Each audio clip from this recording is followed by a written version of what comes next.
নমস্কার, আচার্য শ্রী কৌশিক বলছি। সবাইকে 1431 বাংলা নতুন বছরের আন্তরিক শুভেচ্ছা অভিনন্দন। বড়দেরকে জানাই আমার প্রণাম।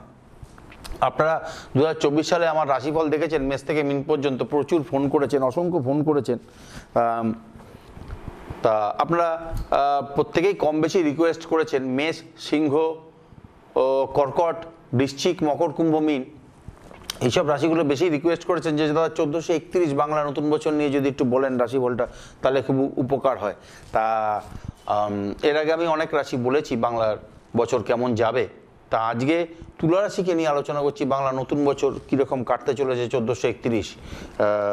ষষ্ঠে রাহু থাকবে আর দ্বাদশে কেতু, এটা কিন্তু সারা বছর থাকবে। আর বৃহস্পতি বর্তমানে রয়েছে সপ্তমে, পয়লা মেতে যাবে বৃষতে, পঞ্চমে শনি সারা বছর থাকবে। এই অবস্থান দিয়ে বছরটা কিন্তু শুরু। খালি বৃহস্পতি চেঞ্জ হবে, বাকি গ্রহরা কিন্তু ঠিক থাকবে। যে চারটে গ্রহ রয়েছে শনি, বৃহস্পতি, রাহু, কেতু, বৃহস্পতি খালি পরিবর্তন হবে, বৃষতে যাবে, বাকিরা কিন্তু একই জায়গায় থাকবে সারা বছর। তা রাশিতে বৃহস্পতির দৃষ্টি আছে বর্তমানে, এরপরে আর থাকবে না, পয়লা মের পর থেকে আর থাকবে না। এই যে অনেক সমস্যা কিন্তু আপনাদের থাকবে, সমস্যা থাকলেও মাইন্ড কিন্তু পিসফুল থাকবে, মনে খুব শান্তি থাকবে। প্রচুর খরচ হবে, এটা কিন্তু একটা চিন্তা জায়গা থাকবে আপনাদের জন্য, যে খরচাটা একটু বেশি হবে। ছোট ছোট ভাবুন, ছোট ছোট স্টেপ নিয়ে এগোতে থাকুন, ভালো ফল পাবেন। অল্প অল্প ভেবে, অল্প অল্প স্টেপ নিয়ে স্টেপ বাই স্টেপ এগোন। একবারে বেশি ভেবে সমুদ্রে পড়তে যাবেন না, অল্প অল্প করে এগোন, ভালো ফল পাবেন। এতে আপনাদের নিজস্ব কোনো সমস্যা বা নিজস্ব সমস্যা থাকলে অবশ্যই নিজস্ব কোনো জন্মছক, যেটা আপনাদের এটা কেটে গেল,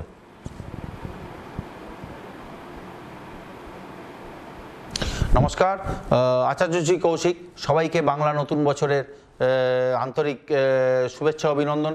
বড়দেরকে জানাই আমার প্রণাম।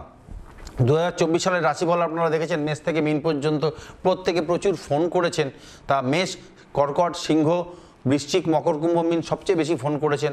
আদার্স রাশিরাও সব করেছেন, আমার কাছে এসছেন, আমার সাজেশান নিয়েছেন, আমাকে দেখাতে এসছেন, অনেকে এখনও টিপস নেন ফোন করে।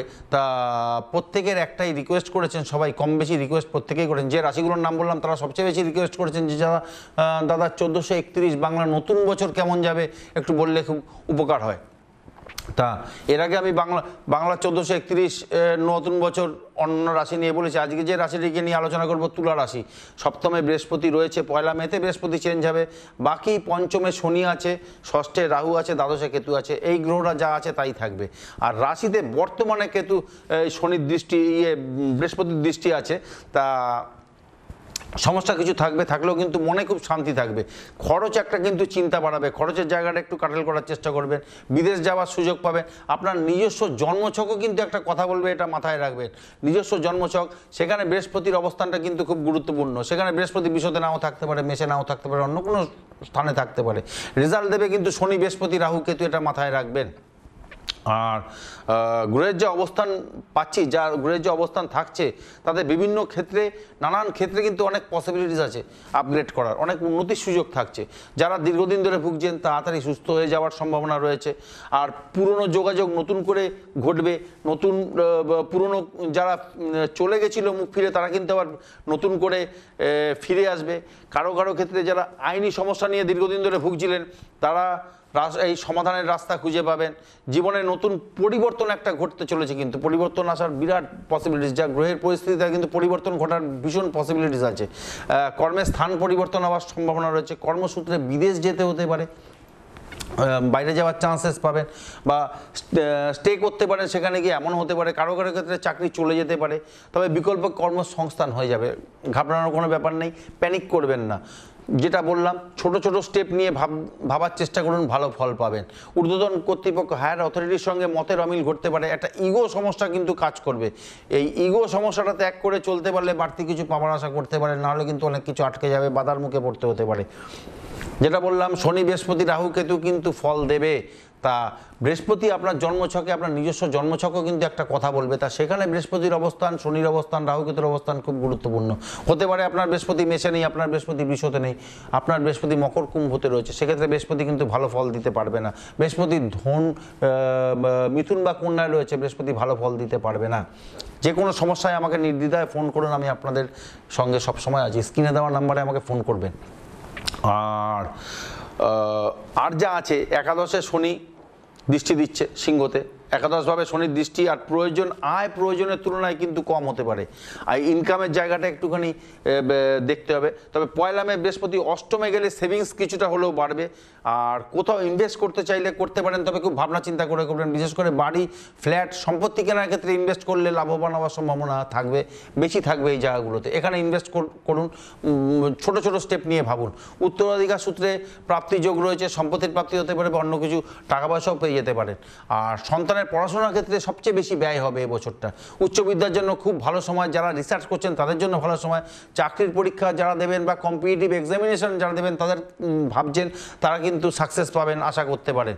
আর ডাক্তারি, খেলাধুলা, অ্যাডমিনিস্ট্রেটিভ, সিভিল সার্ভিস এইসব ক্ষেত্র খুবই শুভ। এই জায়গাগুলো মারাত্মক ভালো আছে। যারা স্পেস টেকনোলজি, অ্যাভিয়েশন, পেট্রোকেমিক্যালস এই সমস্ত বিষয় নিয়ে পড়ছেন বা যুক্ত, এই সমস্ত বিষয় তাদের জন্য খুব ভালো সময়, খুব ফেভারেবল টাইম তাদের জন্য। এই সময়টাকে কাজে লাগান, ভালো ফল পাবেন, অনেক কিছু বদল হবে, আশা করতে পারেন এটা। আর কর্মের জন্য প্রচুর ভ্রমণ হবে, তার কাছে ঘুমটা কম হতে পারে, ক্লান্তি একটা থাকতে পারে, ভুলে যাবার প্রবণতা একটা বাড়বে। যারা পেট এবং হজমের সমস্যা বা হাঁটু ও বাতের সমস্যায় কিন্তু ভোগাতে পারে, এটা কিন্তু মাথায় রাখবেন। সারা বছর ধরে এই প্রবলেমগুলো কিন্তু ক্রিয়েট হবে শরীরে। কারো কারো ক্ষেত্রে স্লিপ ডিস্কও হয়ে যেতে পারে, এই সম্ভাবনাও রয়েছে। আর যা বৃহস্পতির, যদি আপনার একটা বৃহস্পতির ছোট রেমিডি বলে দিই তুলা রাশির জন্য। বৃহস্পতি যদি আপনার অগ্নিরাশি অর্থাৎ মেষ, সিংহ এবং ধনুতে থাকে, তাহলে বৃহস্পতি গ্রহের পুজো করাবেন এবং মন্দিরে কিছু দান করবেন। বৃহস্পতি যদি পৃথ্বী রাশিতে থাকে অর্থাৎ বৃষ, কন্যা, মকরে থাকে, তাহলে 400 গ্রাম করে ছোলার ডাল প্রতি বৃহস্পতিবার মন্দিরে দান করবেন। আর যদি বৃহস্পতি বায়ু রাশিতে অর্থাৎ মিথুন, তুলা বা কুম্ভতে থাকে, তাহলে বৃহস্পতি গ্রহের বীজ মন্ত্র ওং হিং ক্লিং হুং গুরবে নমঃ স্নান করে শুদ্ধ বস্ত্রে 108 বার পাঠ করুন প্রতিদিন, ভালো ফল পাবেন। যদি টাকা আটকে গিয়ে থাকে, টাকাও ফেরত পাবেন। বৃহস্পতি যদি জলরাশিতে থাকে অর্থাৎ কর্কট, বৃশ্চিক, মীন রাশিতে থাকে, তাহলে কিন্তু নিজে ঘুম থেকে উঠে সকালে স্নান করে শুদ্ধ বস্ত্রে কলা গাছে জল দান করুন। যদি কোথাও টাকা আটকে গিয়ে থাকে, ইনভেস্ট করেছেন, প্রবলেম হচ্ছে, টাকা দিচ্ছে না, সেসব ক্ষেত্রে কিন্তু টাকা ফেরতের সম্ভাবনা পাবেন। এটা হচ্ছে তুলা রাশির সার্বিক 1431 কেমন যাবে। আর শনি, বুধ, শুক্র, রবিবার আপনাদের জন্য শুভ। আর সাদা, নীল, আকাশি, রূপালী, সবুজ রং বেশি করে ব্যবহার করুন। আর অর্থের যোগান ঠিক রাখার জন্য এবছর 400 গ্রাম করে ছোলার ডাল বৃহস্পতিবার করে মন্দিরে দান করুন। প্রতি বৃহস্পতিবার করে গরুকে আটার রুটি খাওয়ান, হনুমান চালিসা পাঠ করুন। তাই এখানে তুলা রাশির। ধন্যবাদ, নমস্কার।